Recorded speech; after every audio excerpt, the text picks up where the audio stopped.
The next president's got to cut regulatory costs. They were better under Trump, but they still grew. And the American Action Forum recently put out a report that's saying, look, it still went up a lot more under Obama and a lot more under Biden, but the next president should actually cut regulatory costs to grow the economy even more. I think that'll be a huge thing.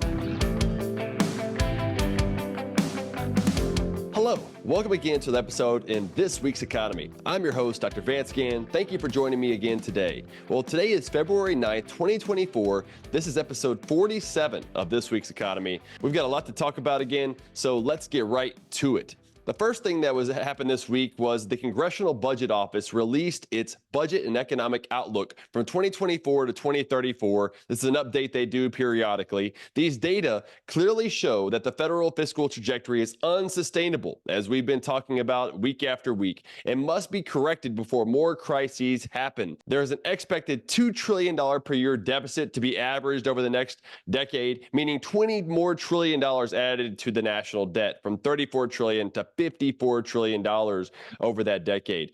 We must tackle entitlements as the trust funds for Social Security and Medicare are expected to run dry over the next decade. Another thing that was brought up in this report, look, both of these are pay-as-you-go programs. It's something that we've got to be educated about and know exactly how they work. It's not a Social Security fund that just sits there saying Vance Ginn on there. There's nothing like that. Actually, the payroll taxes that I pay go to pay the current retirees who are receiving Social Security. That's how they get paid. There's not any other account that's there, and it's been running dry over time, and it will be dry over the next decade unless we do something about it. My idea really is to go to private accounts, especially for younger people, those that are maybe over age of 55 or something along those lines, to allow for younger folks to have an opportunity to reap the rewards. Otherwise, we're not going to see much of the benefits from Social Security or even Medicare. Medicare maybe should be done with health savings accounts. I had a good conversation with Michael Cannon about that recently, where he was like, look, let's broaden health savings accounts. That way people have more flexibility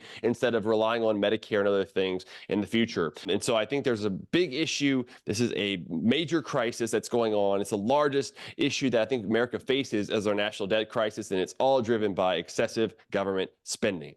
But look, it's not only debt soaring at the federal level, but households are also increasing debt at a record pace. U.S. household debt rose by $212 billion in just the fourth quarter of 2023 to a new record of $15.7 trillion. This is another reason why the current quote-unquote strong economy is not sustainable, as people are just racking up debt to pay for everything. As inflation goes up, they can't pay for everything else that's around them, so they're having to go more into debt. And of course, a lot of it's on credit card debt, of over $1 trillion in credit card debt. That's a massive amount of interest rate that they're having to pay on that as well. So this economy is just a house of cards. And Federal Reserve Chairman Jerome Powell was recently on 60 Minutes, where he noted that there were not going to be any target rate cuts from the 5.25 to 5.5% rate that's for the federal funds rate today until at least May 2024. So they'll have another meeting in March. So it looks like they probably won't cut it then either, but it may not be until May of 2024. And Congress, this is another thing he said, Congress must get control of deficit spending. But what he missed was talking about the bloated balance sheet of nearly $8 trillion. And that's how they're manipulating all the markets in the economy. And he also didn't talk about the Fed running massive losses of over $100 billion. So this is just deals with the key issues that they should have talked about, but they did not. So we'll see what happens there. What's really going on at the border? I've talked about this a couple of times, but I really wonder if it has something to do with Trump's trade war, as that created more strife going on in other countries across the globe. Also, when you look at the NAFTA was, changed to the USMCA agreement. It actually had more restrictions. It had America First provisions. It had more labor restrictions on parts of origin and things of that nature on the auto sector. And so there was a lot of flux that happened from the USMCA, which I think actually contributed to less economic growth, especially in Central America, where a lot of people are coming from. And so also the tariffs that didn't help things in China and other places. And we're seeing a lot of those people wanting to move with their feet to places that have opportunity like America. So I wonder if some of that was also contributing to this, along with Trump's lockdowns, right? Those lockdowns gave the green light in America, then all the countries were doing it as well. Of course, it started in China. Why would we be be following what the Chinese Communist Party was doing, but some reason we did, and we've learned the mistakes that happened afterwards. But I think another mistake of this has been, or another result of this has been the border crisis, the humanitarian crisis going on along at the border. So we've got to understand why these things are going on to really get an idea of what we should be doing. I think we could spend as much money as we want on this border wall and other things, but until we get immigration reform, we're going to continue to have a problem. And so I know a lot of people don't want to hear that, especially on the right, and that's all they want to talk about in their political talking points and everything else. But I think we've got to get back to the root causes of these issues instead of just looking at the politics. I get that this is an issue. We need to do something about it, but let's actually do something longer term instead of these Band-Aid upon Band-Aid approach, and that will get us in a much better situation. Another thing that I think is that we need is that the next president has got to cut regulatory costs. They were better under Trump, but they still grew. And the American Action Forum recently put out a report that's saying, look, it still went up a lot more under Obama and a lot more under Biden, but the next president should actually cut regulatory costs to grow the economy even more. I think that'll be a huge thing. In state news, Texas put a constitutional amendment up to voters last November, and it was approved pretty overwhelmingly. This amendment provides $10 billion for low-interest loans to companies building thermal energy plants. There was an event happened this week where Lieutenant Governor Dan Patrick was there, along with Larry Fink at BlackRock and other investors, to try to get them interested, incentivized in order to build more thermal energy plants and not just be reliant on wind and solar. But look, at the same time, I understand where they're coming from because the federal production tax credits, the Inflation Reduction Act, there was even more money that was sent for wind and solar projects, but there is no need for doubling down on government failures. If you have this sort of government problem already going on, don't add to it with more government problems that's going to bloat the budget and everything else here in Texas. It provides more corporate welfare with the largest spending increase in Texas history in this current budget cycle, the largest corporate welfare increase as well. So it's not a good situation. And recently, Governor Greg Abbott said, as of the next 2025 session, we should have another $20 billion surplus. That should go toward putting school property taxes on a path to elimination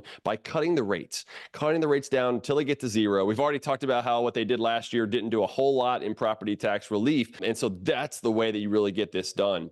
And incentives are not the reason for tech growth in Texas. It's the free market models that really needs to come to full fruition that we're seeing more in Florida nowadays in many ways compared to Texas. And so we can't lose sight of that in Texas. Another news, Americans for Tax Reform has updated the Sustainable Budget Project website that I've been working on a lot with them over the last year or so. If you want to see what the federal budget and all state budgets would look like compared to the rate of population growth plus inflation over time and other economic and fiscal facts, you don't want to miss this website, atr.org/budget project. I'll put the links in the show notes page at vanceginn.substack.com. The Kansas Policy Institute released the third iteration of the Responsible Kansas Budget that I helped author with Ginn and Evans over there. Great report. There's ample opportunity for Kansas to limit government spending and reduce tax rates. This is needed because of too much spending there over time, and time is of the essence. They've got to get this done. There's a sustainable budget revolution that's happening across the country. This needs to be done there as well. In other dates, I had a blast at the Brickell Unconference in Miami with a lot of the freedom fighters known as freedom conservatives that are really all about liberty and preserving our liberty overall and fighting back against the NatCon, the progressives, and other people. Just a good discussion overall. And make sure to check them out at Freedom Conservatism. You can find their Substack.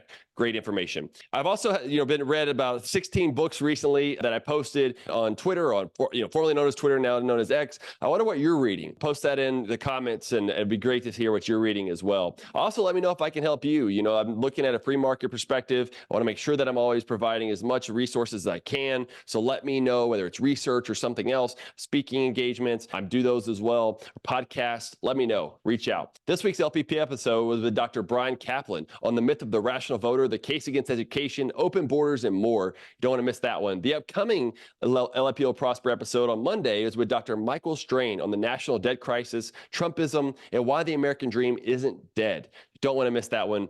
Set your timer, set your alarm.